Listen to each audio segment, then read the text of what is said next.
Hello everybody, and welcome back to LMM. And if you're enjoying what you're seeing on the channel at the moment, how about giving this video a like and maybe subscribing to the channel to help us grow, and perhaps even check out our Patreon. Today, I'm here somewhere in the heathlands of Suffolk, or rather the woodlands of Suffolk, armed with a key to a car that I do not own. You see, somewhere hidden in this small woodland is a car, and looking at the key, it is a Nissan. And I've been told that if I can locate this car and I can get it to start, then I'm allowed to take it home. So, the first thing is find a car. And I'm sure the battery will be flat.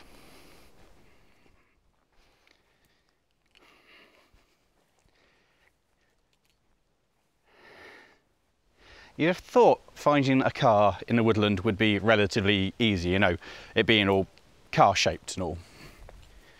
Here, carry. Here, carry. I was holding out some vague kind of hope that the range of the key would be sufficient enough to flash the lights somewhere in the undergrowth to let me know where the car was, or maybe even sound the horn, or something like that. However, so far, I was having absolutely no luck, and this small woodland was turning out to be relatively large. I'm getting the distinct feeling that even if there was a car in here with all the trees, I wouldn't get it out. And that said, I don't even know what it is, apart from Nissan. So it could be a micro, in which case, it's probably going to live here forevermore. Yeah. When he had given me the key, the owner of both the land and the car had asked if I wanted instructions of where to find the car, to which I replied, no, I'm sure I'll find it. Cars aren't well known for their ability to camouflage themselves within a forest. However, by this point I was regretting my decision and beginning to wonder if all of this was some kind of a joke. Because surely the car would be fairly obvious, and surely it wouldn't be this far into the woodland buried amongst all of this lot. Right? Eventually, I gave up and looped round to go back and ask for assistance, because this was now just starting to get silly. Now, of course, there is one thing that I have yet to establish, and that is what condition this vehicle is. Now, I'm told that it ran when parked, but we all know what that is a byword for, is it might not. So, I don't know what I'm looking for, I don't know the condition of what I'm looking for, and we don't know if it actually works.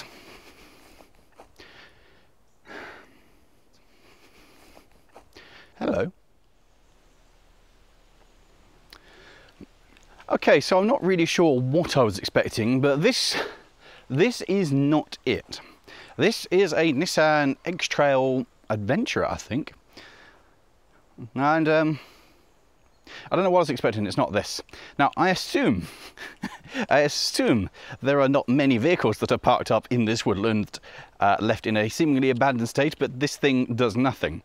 And so that implies that the battery's knackered, and I suppose that was to be expected. So, option one is let's put the key in and see if it unlocks.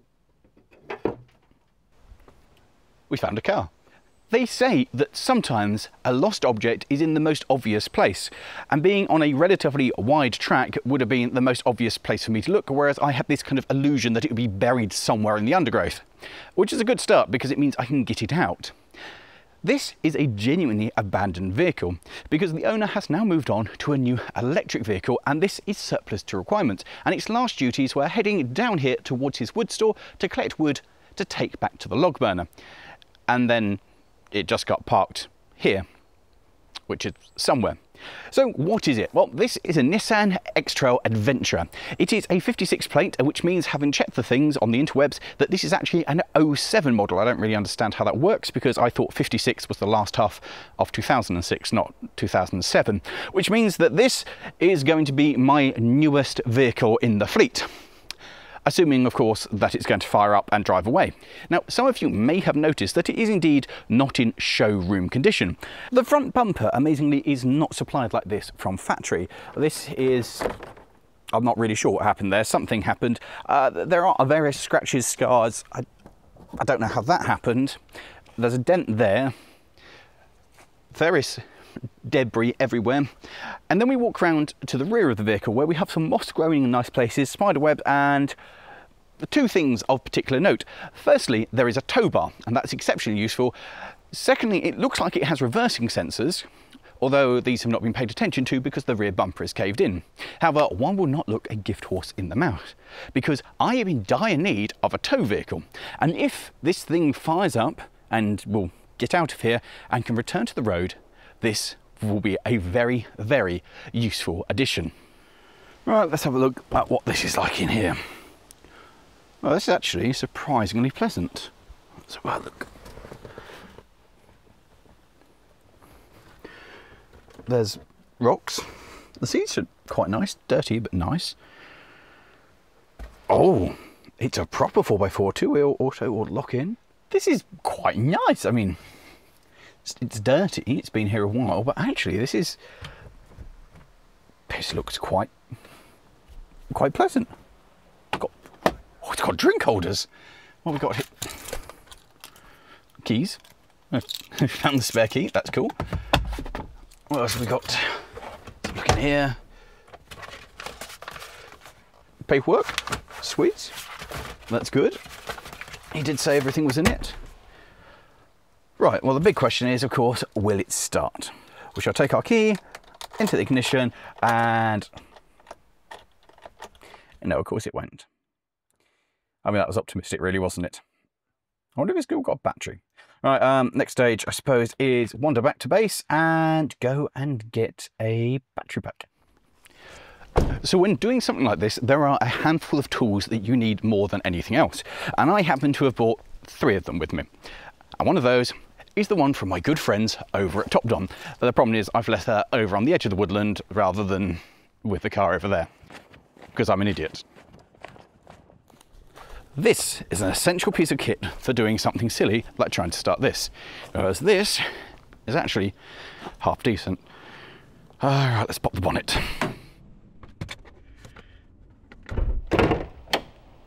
And here, yep, predictable, we go. So there's a couple of things to do first of all.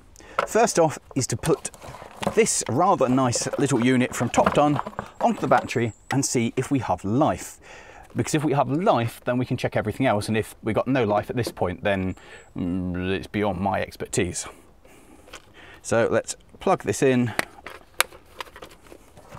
connect that to positive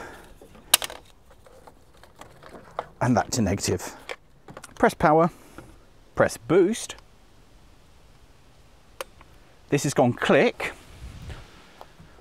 Let's see if there's any power when we turn the ignition. Oh, there is. So the car does have power and powers up and does its pre-test, and that's very exciting. It means that probably there's not a problem with the computer and it has recognised its own key. Now, before we turn that key, I've got a couple of basic things to do. And that's basically to make sure there is some oil inside the engine and there is water, because obviously if we turn it over and there's no oil, any hope of getting this to go will be totally gone. But now I can also open up the boot and see what we've got in the boot, because I've got some power to unlock the rest of the car. So that's positive. And unlock. Right. I don't know what that is. I don't know what that is. Don't know what that is. That says inkjet paper for a big printer. I don't know what that is. I don't know what that is. That's a heated blanket. I don't know what that is. Cool. I don't know what any of this is. But plenty of space to, I don't know, put, say, a model railway in the back. So what we've learned from this is the boot does open. That's about all I've got from this. So now we need to get my rag and my tools, which I didn't bring. Right, to the edge of the forest again then.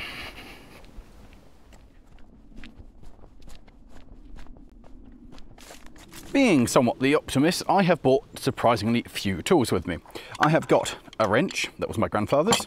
I have a towel, an adjustable hammer, and a pair of moldies. So I need that to do the dipstick, and I need this because, ooh, Lucy, Lucy, oh, Lucy, Lucy, Lucy.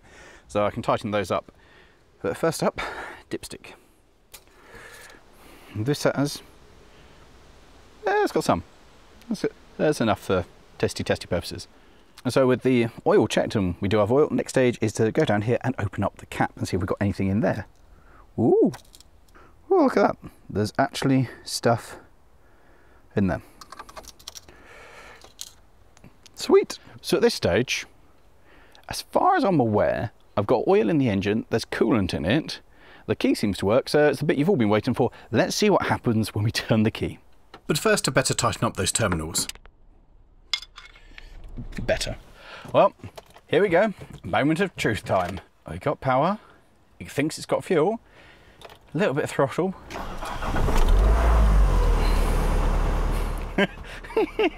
That's the single most anticlimactic thing I have ever done. That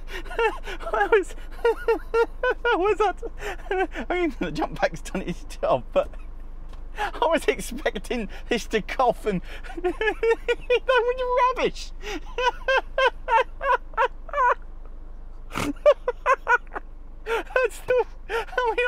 I'm really happy that it started. I'm really happy that it started, but that was rubbish. All this build-up, all this rubbish of a car abandoned in the woods, and it's just fired up. Oh dear. I suppose it shows something. I'm very quick to bash modern stuff and go that it's no good, it won't last, if you leave it in a barn it won't survive, it won't start like the old stuff, and this thing has proven me wrong. Now, how long it sat here, I'm not entirely sure, because the owner was vague with it. Now, he says it's been a while. Now, when I checked its MOT, it expired some 14 months ago. So best case scenario, it's been sat here 2 months. Worst case scenario, 14 months. So, not too long. I'm amazed that sounds all right as well. Right, let's put the bonnet down and let's see if it'll move.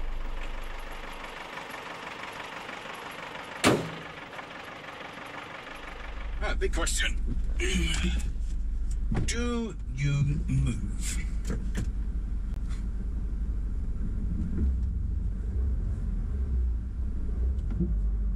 That's an opposite.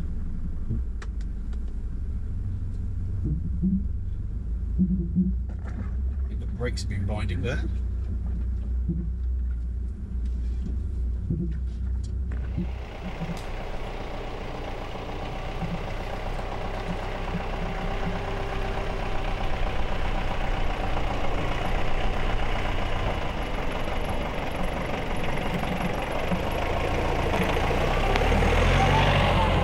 This goes surprisingly well.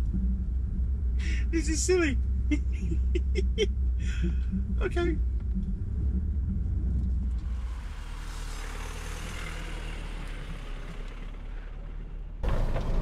How did I miss this to start off with? It's just... I don't think it's possible.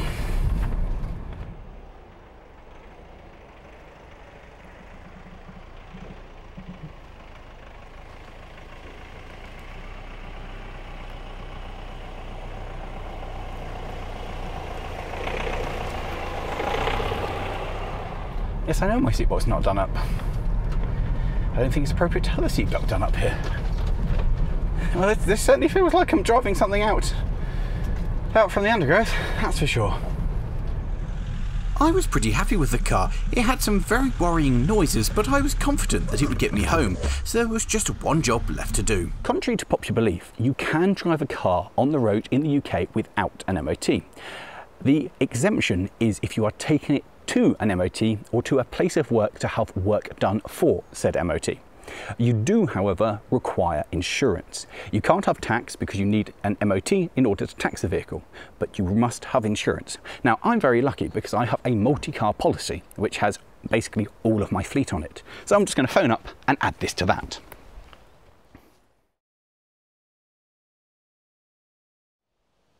£789? That's more than the whole policy. No, no thank you, I don't think I will be taking that. Right, on to Go Compare then. Having found a suitable short-term policy for less than the price of the entire Earth, and having jumped the X-Trail back into life, I set about removing some of the greenery that has started to biodegrade under the front cowling. Oh no, it's slimy, it's horrible. Oh. This is real decomposing. Oh mate, I don't like this stuff. Oil, fine. Coal, fine. General dirt, wet muck, oh, it's vile. This is why I have metal kids, not proper kids. Oh my, oh God.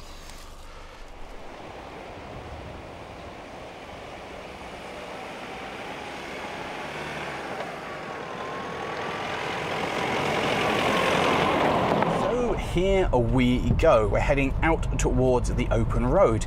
And, well, actually, you know what? I really like this. It's already very comfortable. I'm not sure what does or does not work. The AC has kicked in, but so far it's not particularly cool. The control system, I don't know how to use. Oh, there we go. Oh, I've got GPS. How about that? Everything else there seems to work. The thing is slowly warming up. I've got fuel. That's slowly moving. Oh, this is so comfortable. I understand why people like these. Yes, it's not going to handle in the way of a proper car, but yes, it's quite comfortable. It bounces over. I mean, I could not do this kind of trip in the Mini. There are some issues. There's a definite graunch coming from over there or over there. I'm hoping it's just brakes that are binding and catching. Although I do seem to have fully working brakes, so that's useful. I have walked around this car, I have clambered underneath it, I have actually given it a half decent look to see if it's going to be okay. Hopefully there's going to be nothing too wrong with it. I don't know what that noise is. I hope it's not a suspension-y noise. Just I'm not entirely sure what it is. I don't know what anything else works. So what's down here? Oh, that's a cubby hole. And heated seats. Heated seats I'm very excited for, as I am cruise control. This is the only vehicle I own that's got cruise control, and I'm excited for that.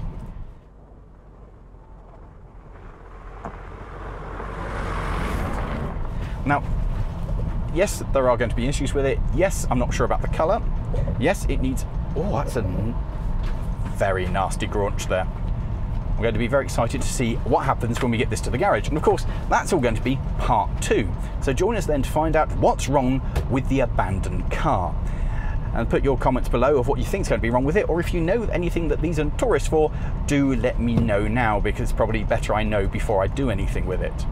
And with that, thank you very much for watching. Did you think it was going to start? Are you equally as unimpressed with how anticlimactic the start was? Because, let's be honest, that was rubbish, wasn't it? I was expecting smoke and coughing and a struggle rather than, thump, here we go. And with that, that's the end of this video. Thank you very much for watching. Of course, do check out part 2 when it comes up. And if you have enjoyed this one, how about clicking somewhere over there for one of the abandoned dump trucks that I found, and of course when we did this in America with the abandoned Blazer. So enjoy that, and we'll see you guys next time, and wish me luck getting this through an MOT. Oh, it's got cup holders. I'm so excited. If this turns out to be a good vehicle, this is going to be great. Oh, and of course, big thank you to the owner for the little challenge of finding it and letting me take home the abandoned 4x4. It's going to be a very useful addition. Ta-da!